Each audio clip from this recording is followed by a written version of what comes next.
Vegan is the new norm. Hello everybody, welcome to Royce Airs episode 19, where we have the talented, the gifted, Miss Jennifer H. Desire. Stay tuned.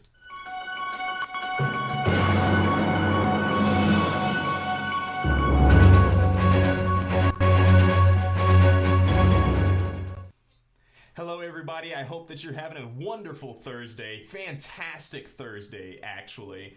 I want to thank all of you for the continued support that you all have been giving the show. We've been getting a lot of love, we've been getting more subscribers, and we've been getting more likes, so that is really, really awesome. And with all of that, we've also been getting a lot of messages, and there was one in particular because two different people asked me the same question. They asked, Royce, would you consume meat if it is humanely slaughtered, I don't know, whichever word you choose to pick? The answer would still have to be no, because it's not just a health choice for me switching to not eating meat, but it's also a spiritual choice as well too. It's what goes on in the inside comes out. So I'm wanting to produce a more positive environment for myself, for everybody who's around me. So I'm very careful about what goes in, not just eating, but also music and media. It all ties back together to make me the really positive person that you all know today. So no to humane slaughter. And I would recommend you also say no to humane slaughter, because really, how do you humanely slaughter a being? Where do you get the position that you now get to end someone else's life because bacon? It's not really a fair deal for anyone, so let's just go ahead and cut that out of our vocabulary. It's the same thing if you were to rape somebody, okay? The act of murder, slaughter, and rape, they're both things that no one wants done to them or wants to do to anybody else. So now if you are, say, you're humanely raping people, you're taking them out to lunch first, great dinner, you maybe even bought them wine and dessert, take them back to your place only to humanely rape them, but you gave them a good date beforehand. You see what I mean? So let's just cut it out of the vocabulary. Speaking of vocabulary, we have a word of the day today, but it's not going to be presented by me. It's going to be presented by our guest today on the show, Miss Jennifer H. Desire. Nice to have you with us here today. Hi, how are you? I am very well, very glad to have you on the show with us today. Thank you, I'm glad to be here myself. You found the place fine? You didn't get lost on the way, did you? I didn't, but the rain was horrible. The rain was. I don't know what's going on in Orlando or Florida. It's just it's been raining every day for like a week or two now. It has been. So it's horrible. It has been. Jennifer, before you actually give the word of the day, I wanted to see if you could get a little joke that I have, okay? Okay. So, why are vegans so cool with one another? If you all know, you all can also type in a little something as well. I don't know. No guess? Well, vegans are all cool with each other because we ain't got no beef. You know what? Yeah, that was pretty corny. I know. Jennifer, go ahead and give them that word of the day today. The word of the day is whiffy. Whiffy. And what does whiffy mean? Whiffy. Silly, giddy, what else? Ditzy? Yeah, so silly, witty. So a way that we could use whiffy in a sentence, it's an adjective. Maybe if we said, that Royce is a pretty whiffy mother. Yeah. All right. So yes, if you all hear us use the word whiffy, go ahead and mention it in the comments. Make sure you use it as well too, because each time you use it, I can be very whiffy. You can be very. See, we can all be very whiffy. That's why we're here on the show today. You all are watching.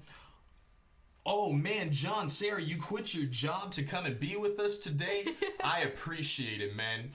Chances are that if you had to quit your job to watch our show, that was not the correct job for you anyways. So yeah, I'm already helping people, getting them out of their jobs and That makes me feel really good. John quit his job every week, though. Oh, John quits his job every week. He's that guy? Yeah. Oh, John Sarah, that's not a good look, man. That's not a good look. He may have just used me as the excuse. Most likely. Jennifer, tell us a little bit about yourself. So, my name is actually Jennifer H. Desire. Like, I didn't make it up. The full thing. Yeah. Okay. So, like, my parents actually named me that. I don't know why. It kind of just, like, worked out at the end because now I get to use it the way I do. I'm 23, and I have been doing shows and open mics for almost 3 years now. I like music. Like, I love music. But the funniest thing is, like, I actually don't listen to music as much people think I listen to music because I have so many submissions every day. Oh, trust like, me. I get so much it. submissions to where it's like, I can't. The time that There's I no spend, way. exactly. Oh, yeah. The time that I spend listening to submissions, then the time that I have to myself, I need quiet. I completely get it. Complete quietness. So it's like people are like, "Yo, did you hear this song?" And I'm like, I don't listen to music. We do similar to the same thing. You know, you run Fusion Showcase and put on these big, extraordinary events. Thank you. And we also do the same at NOOR. So people will send us like, hey, check out my music. And I'm like, nah, bruh, I ain't got time to check out your music. And you sent me 10 different, you sent me your whole album, all 6 minutes apiece with the same beat. No, I'm sorry, I don't mean to go in, but for real, now I just let them know that I got a team member that will take care of that. Yeah, I definitely listen to like 25 to 50 songs a day from artists that sends their music. You are the MVP. I'm very picky. Likewise. And that's why I have to listen to their music, because a lot of times what happens is I have to give you feedback. Hey, I didn't like the song because one of your other songs was like this, and I would rather to hear more of this. For sure. You know, because a lot of times artists would send one song when they have like a catalog of songs, and it's like, why would you send me your worst song? Yes. It's like, just send me. You got to understand that people's attention spans are short. Exactly. So I don't know what makes them think that we're any different from that. Probably because of our diets, though. That's what I'm thinking. Because there's just no other good explanation. Yeah. Can you tell me a little bit about where you fall on the vegan perspective? I wouldn't call myself vegan. This is just more of a health related experience for me. I'm not gonna change it. I'm actually gonna stay on this path for the rest of my life because it has helped me, and it's actually helping my friends, because when they have a problem, they're like, "Hey, do you know what's wrong with me?" And I'm like, "You're having a dairy breakout." But it's definitely I used to eat meat, but then I stopped because I got sick. Once I switched like my whole eating habit, I got off my medicine that I was taking that the doctors gave me. Like, I didn't need them anymore. Mm-hmm. My blood was flowing better. Very nice. Yeah. What kind of medications were you on? So like I have like a blood pumping in my heart problem type thing. So because of that, like my blood wasn't regulating. Gotcha. So when I started eating more beets and more different things that was helping me, I didn't need it anymore. Like, I was like, well, I didn't take my meds today, but I feel fine. Wow. And then I stopped taking it because I'm like, wait, if I felt fine yesterday without my meds, then let me try it for like a week. And after a week, it became like 2 weeks. And 2 weeks became like 3 weeks. And I'm like, How many weeks has it been now? I think the last time I had my meds was September of last year. Okay. So I've been constantly. Wow. Yeah. So is that whenever you stopped eating meat was September of last year? I stopped eating meat, I'll say around this time last year. Okay, so it's been nearly a year meat free. That is awesome. That is awesome. And I don't eat dairy because I don't understand how people eat dairy. Like, whole milk is nasty. Like, it's just dairy is scary. Nasty. It smells like hormones. But anyways, let's not think about that. Oh no, let's go there. That's what this is all about. How long have you been dairy free? Like when I cut off meat, I cut off That was the same everything. time. Wow. Like, and that was the biggest thing. Like I actually I feel like I got sick in my process of stop eating meat because I cut off everything instantly. I was like, I'm gonna take this out, I'm gonna take that out, I'm gonna take that out, I'm gonna take that out, and I was like, wait, what do I eat now? So then I got added into like a bunch of groups on Facebook that was like vegan groups. My friend Carl's a vegan, so he'd be like, yo, you should try this, lentils that, this and that, and I'm like, hold on. So then I started looking at recipes, and I'm like, well, I can still have the same amount of things that I usually eat, but by eating these other things. And it worked out. Like, I make really good lentils and really good chickpeas. Hey, like, then you should come to our backyard barbecue and bring some of that. Yes. We're asking people to bring dishes. Yeah. Curry, yes. Curry chickpeas over brown rice. For sure. I love it. Like, I love cooking more than I used to before because I'm always experimenting different things, and I like going to different restaurants. I like Ethos. Wildflower is awesome. You been there before? I have.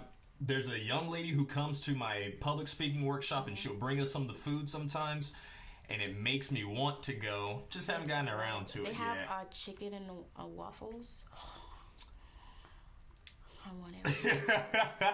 I can see you seething in the mouth, like, wanting the food. It was really good. And like I posted it on Instagram, and everybody's like, where'd you get this? And I'm like, I told them. But you gotta tell them. You have to tell them. It's like, all about just kind of spreading knowledge. My roommate, since I've been living with her, I've been showing her like different things that I eat and how I make my food. Like she used a lot of dry seasonings and stuff and spices, and I don't like using dry spices, and I like fresh stuff. So she's like, man, like when I eat your food, there's like levels to your spices, and it's good. And I'm like, I know it's good, right? So like that's I show her. You kind of get them in, get that lasso, start reeling them. Like I think she doesn't eat pork anymore. She doesn't eat beef. So now she's just doing chicken and fish, and then she's cutting out dairy. So like, but before I met her, she was eating all of that. Wow. But like me being around her, she's like, oh. And now she's on the smoothies. That's really good that you are being a good influence on other people, because that's what it's all about at the end of the day. You can kind of sit there and give people information over and over, but that's really not the best, method. You have to show them. And like when they start tasting the food and seeing how it affects or like improves their mental state. Exactly. The main part of it, they'll actually be like, oh, I truly want to try this. So that's what it's all about. That is literally what it's all about. She always be like, you're like the calmest person I know. How do you do it? And I'm like, especially for you to be doing all the things that you do as well. I'm very calm. I think that's one of our secrets. I'm very, like, I don't get mad easily. I just, like, listen and I watch and I just be like, all right, whatever. It doesn't matter. Like, it's hard to just understand what matters and what doesn't matter and how to let things affect you and not to not let things affect you. And I feel like before I would have been like snapping on everybody. Same. I feel like the first year of Fusion, I was snapping on everybody at Fusion because it was so hectic. And now it's just like, whatever, God will take care of it. Exactly. So I definitely feel like my spirituality and myself, I've become more whole and more clear on like my path and what I need to be doing and everything I have to be not doing or whatever the case is. Like it definitely helped me. Like my brain is like water. It's like clear. Like I wake up in the morning, I have my to-do list, I have a lot of energy. Like I don't fall asleep after I eat. That's something that we have to reprogram society about, because a lot of people say, I just had this great big dinner. I'm excited to take a nap. Yeah, you have the itis. That's very counterproductive to just nature as a whole.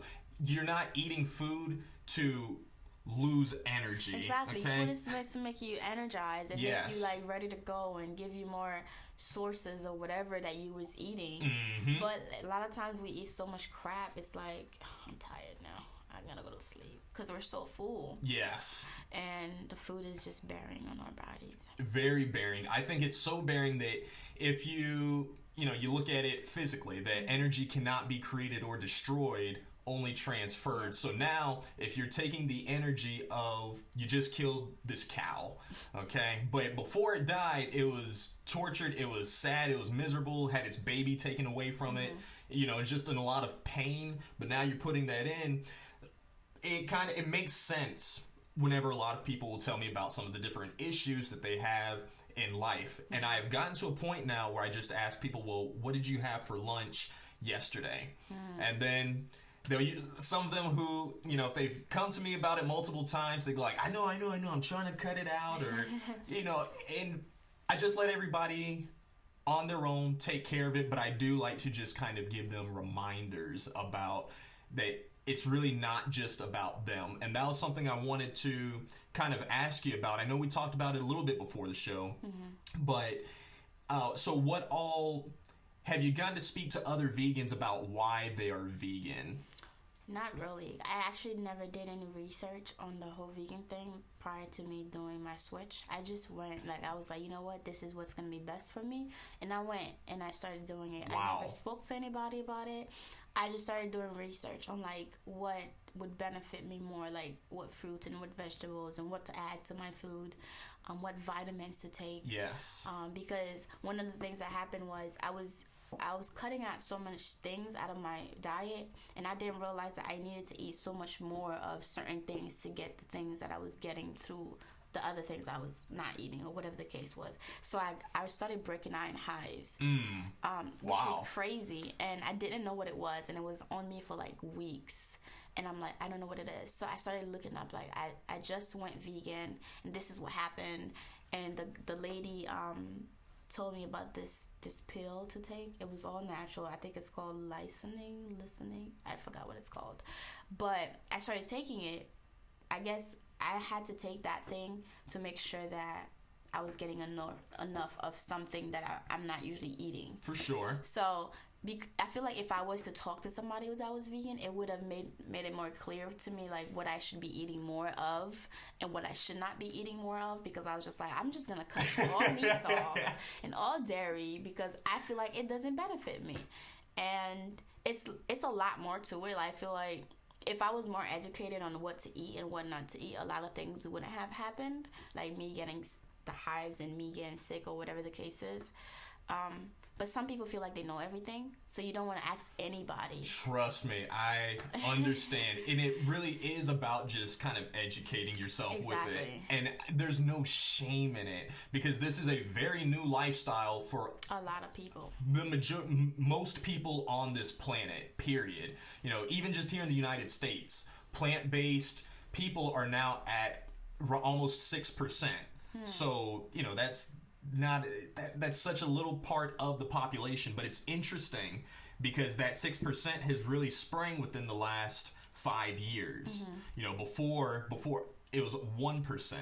So we can see that there's a transition, that there's a shift going on, and people just have to be properly educated through this. It was hard because I didn't know what I was supposed to be eating.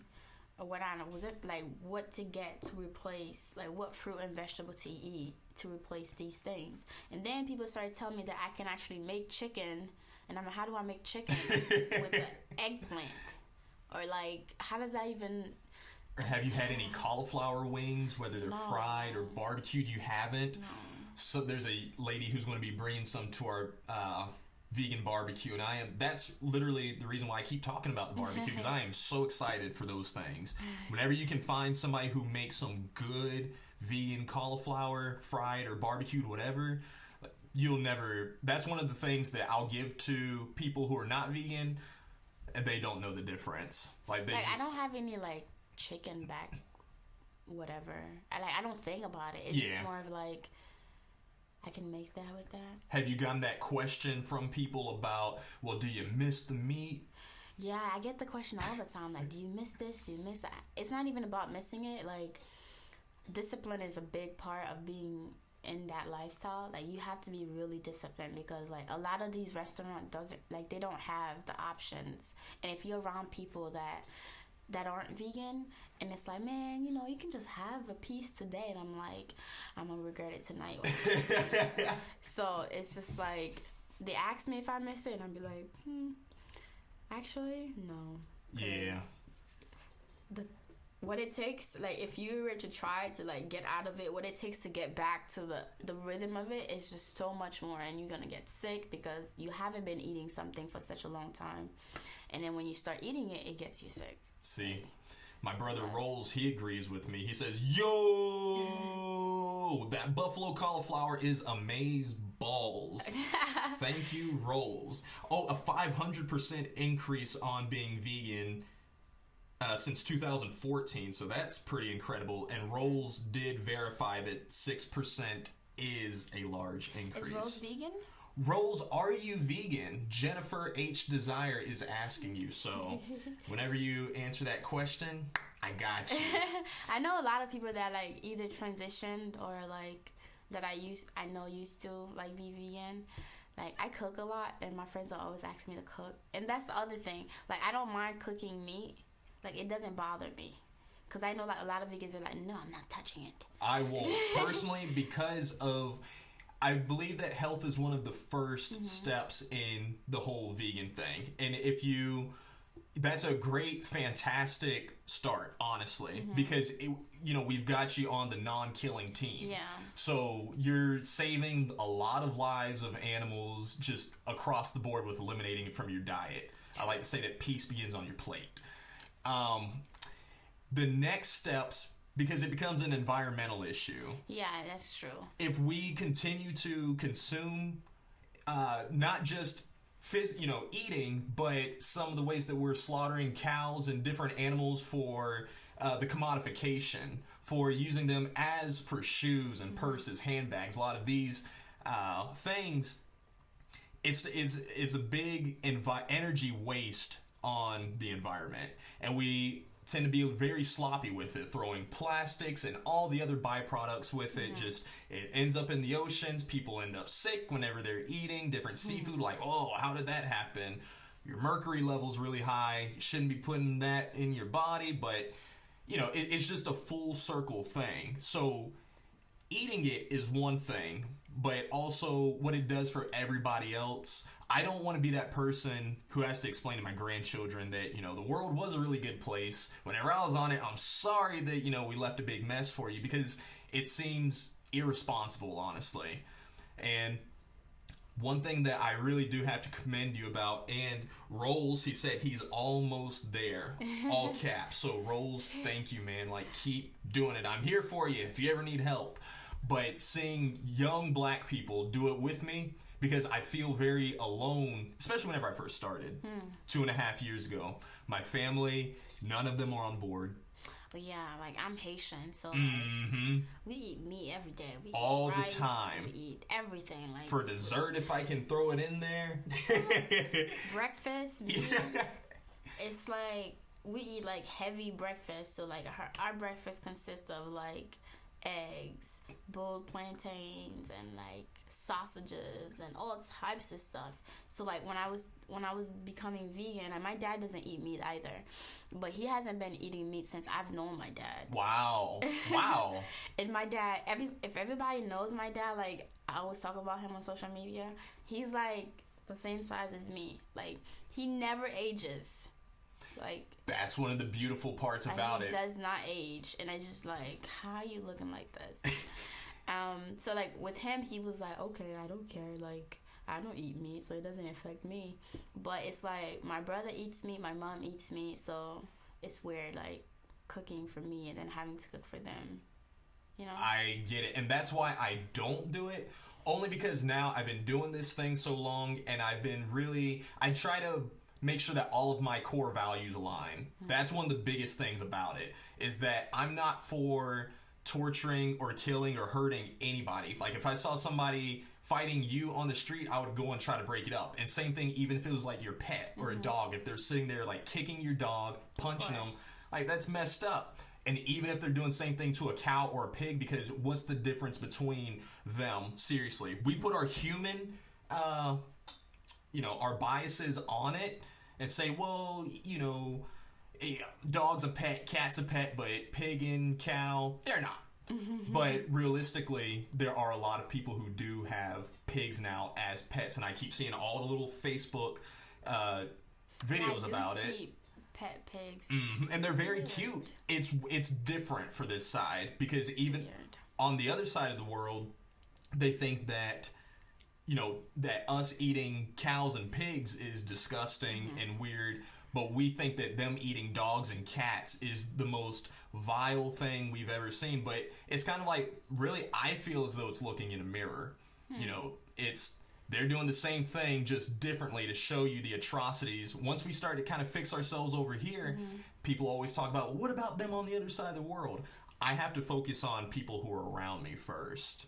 I'm not... I think it was like a week ago, I was in church, and like I'm very like spiritual, which I don't try to like put it out on people because I feel like your spirituality is something that's personal to you. Not everybody can be at that level that you're in. But I was in church, and the pastor said, you know how much people care about you by the environment they allow you to be in. And that hit me really hard because it's like, if you're always next to me and you're always negative, or you want to bring me in negative situations, you want to argue all the time, you just want to be like the nastiest person, I don't want to be around you. And a lot of people think that these people are their friends or whatever the case is, and it's like, watch the environment they put you in. Do they really care about you? Exactly. You know, like, if you're coming over, is their house clean before you get there? Do you think they care about how you see the house or how you inhale, what you inhale? Like, if they know you don't smoke and you come to their house and they're smoking, they don't care. Yeah, it's they don't no respect to you. Exactly. And a lot of times what I say is, I don't like to repeat myself. That's my biggest thing. You sound like Amari. She just won't repeat herself. I hate repeating myself because I feel like if you don't have the decency of listening to me while I speak to understand rather than to respond, then you don't respect me. And why do I have to repeat myself if you were actually listening? Yes. And it's like, a lot of times it's like people are arguing because they're miscommunication, and it's like, you never was listening to me in the first place. Sometimes people are just ready to respond. They have they don't care. They already checked you out before you even started talking. Exactly. They just have their response and like, oh, and I try to listen to everybody that's here, give them that respect. I definitely agree. So like, in my friends and my surrounding, I'm always like the positive person, the really nice, because I want the same thing to be reciprocated to me. Exactly. Because I want them to be in an environment that they feel safe, to always be able to come to me, to always be at peace. Peace is so important. Whew. Yes, that's what is probably one of your dad's tricks to staying young is stress will age you so fast, but whenever you're just like... and meditating. It's just... Yes, exactly. How often do you meditate? I wake up. I try to wake up early every day so I can have like 45 minutes. Wow. Where I can pray, do my devotion, listen to me. I think you heard me listen to gospel. I did. Right? Yeah. So like, I'm listening to gospel like before I even like get on social media, talk to anybody. I'm doing what I have to do first. Like, I'll lock the door and I'll be in there. My friend is like, I smell incense. Tell them to mind their business now. So, you know, I try to have my time because I have to respond to so many people. Like with Fusion, we have 12 people on our staff. And that's everybody that's, hey, Jen, what needs to be done today? And if I'm not in tune with me and my life in my head, then it's just like, I'll get back to you.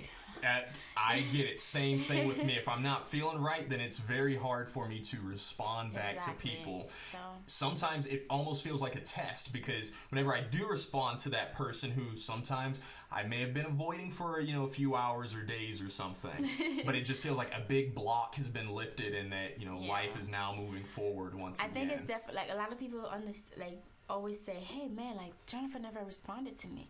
My thing is, if I responded to you the time that you sent me that message, it wouldn't have been the response that you wanted. That's the true thing.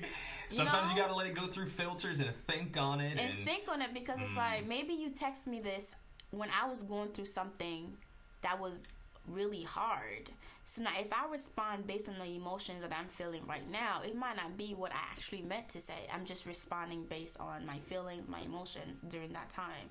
So I'm like, I'm just gonna reply when I'm in a different mode. Exactly. And people get mad about it. I'm like, I'm not. Let them. Just let them. Jennifer, H Desire. Yes. This has been a really fantastic time having you on the show. Thank you. And Thank you. I'm a little sad and disappointed that it's over because I had more questions, but I would love to have you back on the show some other time. Okay. So, we'll be in touch and definitely keep that contact open. But thank you so much. Thank you for having me. Absolutely. Is there anything that you want to tell to our viewers if they want to send some hate mail your way or anything? No hate mail. But I have a show coming up on May 30th at Soundbar. If you want any questions, just message me. It's Jennifer H. Desire, or you can follow us at Fusion Showcase. That is it. Thank you so much for being on the show once again. Thank you. And thank you all for being on the show as well. It really means a lot to me that you all come in and tune in each and every single day. I want to thank Constant Productions for putting our light sound together, for making this stream possible. So thank you. And if you want to get involved more, if you want to have an interview, or if you want to sponsor, please message our Facebook page at Royce Ayers 17. And also subscribe to our YouTube page. I am on the race to 100 subscribers. Right now, I am at 15. So I would like to see 20 by the end of the day. You can make that happen. Please go subscribe and hit the little bell so you get those notifications whenever we upload a new video. And be sure to tune in with us tomorrow, where we're going to have the owner of one of the #1 studios here in Central Florida, Mr. Michael Lewis. Best believe I look forward to seeing you all tomorrow. Royce Ayers Ashcroft signing out.